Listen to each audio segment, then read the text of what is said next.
മറ്റൊരാൾ എന്ത് പറയുന്ന പോലെ ജീവിക്കണത് ഭയങ്കര വലിയ തെറ്റാണ് കേട്ടാ. കാരണം വെച്ചാൽ ഞാൻ ഒരു അരമണിക്കൂറായിട്ട് ഇവിടെ ഇരിക്കുകയാണ്, പാളയില്ല ഒത്ത നടുക്കായിട്ട്.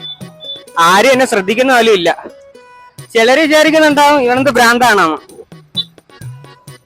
പക്ഷേ എനിക്കിപ്പോ ഒരു തിരിച്ചറിവ് കിട്ടിയേട്ടാ, നമ്മളൊന്നും ഒരു മെയിൻ ക്യാരക്ടർ അല്ല, ജസ്റ്റ് ഒരു ഗെയിമിലെ NPC പോലെയാണ്. നമുക്ക് എന്തും ചെയ്യാം, ആരും നമ്മളെ കൺട്രോൾ ചെയ്യാനൊന്നും ഇല്ല. പക്ഷെ ഒരാളെ മാനസികവും ശാരീരികമായി വേദനിപ്പിക്കാത്ത കാര്യമാണെങ്കിൽ ഓക്കെയാണ്, ആരും നമ്മളവരെ പ്രതികരിക്കൊന്നുമില്ല. ഒരു 30 സെക്കൻഡിനകത്ത് നമ്മളെ കണ്ട് മറന്നു പോണ ആൾക്കാരെ പേടിച്ച് നമ്മളൊരു കാര്യം ചെയ്യാതിരുന്ന അത് നമ്മളെ ജീവിതത്തിലെ ഭയങ്കര വലിയ നഷ്ടവും.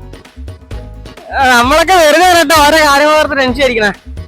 എനിക്ക് ഭയങ്കരമായിട്ട് ഇഷ്ടപ്പെട്ടത് എന്ന് വെച്ചാ എനിക്ക് എവിടെ ഇരിക്കാം, എന്തും ചെയ്യാം.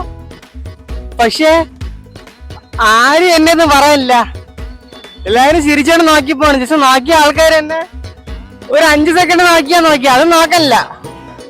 ജീവിതം അത്ര അടിപൊളിയാണല്ലേ. എനിക്ക് പക്ഷെ എല്ലാവരെയും നോക്കാം. ജീവിതം ഈ ഒരു കോൺസെപ്റ്റ് മുന്നോട്ട് പോയാ ഭയങ്കര അടിപൊളിയാണ് വെച്ചാനേ. കുറച്ച് ആൾക്കാരെന്നെ തീർച്ച നോക്കുന്നുണ്ട്, പക്ഷെ അവർക്ക് ഞാൻ ഇവിടുന്ന് എണീച്ച് പോയാ പിന്നെ ഓർമ്മ പോലും കാണൂല. പിന്നെന്തിനാണ് ഞാൻ വേറെ ടെൻഷൻ അടിക്കണ?